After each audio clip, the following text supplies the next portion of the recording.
Hi hello ಎಲ್ರಿಗೂ ನಮಸ್ಕಾರ. Welcome to Infotalk Kannada. ನಾನು ಜಗದೀಶ್. ನಾವು ರೀಸೆಂಟ್ ಆಗಿ ಕುಂಭಮೇಳದ ಪ್ರಯುಕ್ತ ಅಯೋಧ್ಯೆಗೆ ವಿಸಿಟ್ ಮಾಡಿದಾಗ ಅಲ್ಲಿ ರಾಮ ಮಂದಿರದ ಪಕ್ಕದಲ್ಲೇ ಒಂದು ಹಳೆ ಪ್ಯಾಲೇಸ್ ನಮ್ ಕಣ್ಣಿಗೆ ಕಾಣಿಸ್ತು. ನಾವು ಕೂಡ ಕುತೂಹಲದಿಂದ ಇದ್ರ ಬಗ್ಗೆ ತಿಳ್ಕೊಳ್ಳೋಣ ಅಂತ ಇದ್ರೊಳಗಡೆ ಬಂದ್ವಿ. ಆಮೇಲೆ ನಮಗೆ ಗೊತ್ತಾಯ್ತು ಇದ್ರೊಳಗಡೆ ಯಾವುದೇ ಪಬ್ಲಿಕ್ ಎಂಟ್ರಿ ಇಲ್ಲ ಅಂತ ಹೇಳ್ಬಿಟ್ಟು. ಇದು ಆಕ್ಚುಲಿ ಅಯೋಧ್ಯೆಯ ರಾಜಮನೆತನಕ್ಕೆ ಸೇರಿದಂತ ಒಂದು ಪ್ಯಾಲೇಸ್ ಆಗಿದೆ. ನಾವು ಈ ಜಾಗ ಯಾರಿಗೆ ಸೇರಿದ್ದು ಅಂತ ಅಲ್ಲಿರೋ ಸೆಕ್ಯೂರಿಟಿನ ಕೇಳಿದಾಗ ಅವ್ರ ಉತ್ತರ ಹೀಗಿತ್ತು. मिश्रा जी का प्राइवेट घर है। किसका? मिश्रा जी मिश्रा जी कौन है? ಆಮೇಲೆ ನಾವು ಮಿಶ್ರಾಜಿ ಯಾರು ಅಂತ ಕೇಳಿದ್ದಕ್ಕೆ ನಮ್ಮನ್ನ ಅವರು ಕೆಳಗಿಂದ ಮೇಲ್ವರೆಗೂ ಒಂದ್ಸರಿ ನೋಡಿದ್ರು. ಇವಾಗ ಮೈಸೂರು ಅರಮನೆಗೆ ಬಂದ್ಬಿಟ್ಟು ಈ ಅರಮನೆ ಯಾರಿಗೆ ಸೇರಿದ್ದು ಅಂತ ಅಲ್ಲಿರೋ ಸೆಕ್ಯೂರಿಟಿನ ಇಲ್ಲ ಜನನ ಕೇಳಿದ್ರೆ ಅವರು ಹೇಗ್ ನಮ್ಮನ್ನ ನೋಡ್ತಾರೋ ಹಾಗೆ ಇವನು ನಮ್ಮನ್ನ ನೋಡ್ದ. ಆಮೇಲೆ ನಾನೇ ಹೊರಗಡೆ ಬಂದ್ಬಿಟ್ಟು ಮಿಶ್ರಾಜಿ ಬಗ್ಗೆ ಗೂಗಲ್ ಮಾಡಿದೆ.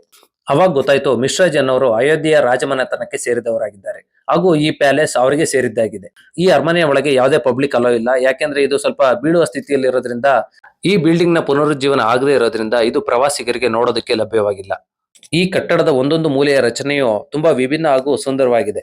ಈ ಕಟ್ಟಡದ ಮುಂದೆ ಕಾಣಿಸ್ತಿರೋ ಬೂದಿಗೆಂಪು ಬಣ್ಣದಲ್ಲಿರೋ ಕಂಬದ ಶೈಲಿಯ ಕೋಣೆಗಳು ಕಾವಲುಗಾರರಿಗೆ ಅಂತ ಮಾಡಿದಂತ ರೂಮ್ಗಳು. ददुआ राजा के नाम से प्रसिद्ध रहे। हाँ। अंग्रेजन जमाने में जैसे विश्वनाथ प्रताप सिंह रहे वैसे बहुत बार पुराना नहीं।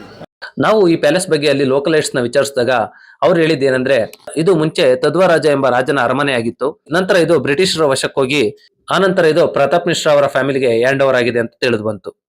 ಹಾಗೂ ಇದು ಸುಮಾರು ಒಂದು 200 ರಿಂದ 300 ವರ್ಷ ಹಳೆಯ ಕಾಲದ ಒಂದು ಅರಮನೆ ಅಂತ ತಿಳಿದು ಬಂತು. ಮುಂದಿನ ದಿನಗಳಲ್ಲಿ ಇದನ್ನ ಪುನರುಜ್ಜೀವನಗೊಳಿಸಿ ಪ್ರವಾಸಿ ತಾಣವಾಗಿ ಮಾರ್ಪಡಿಸ್ತಾರ ಅನ್ನೋದನ್ನ ಕಾದ್ ನೋಡೋಣ.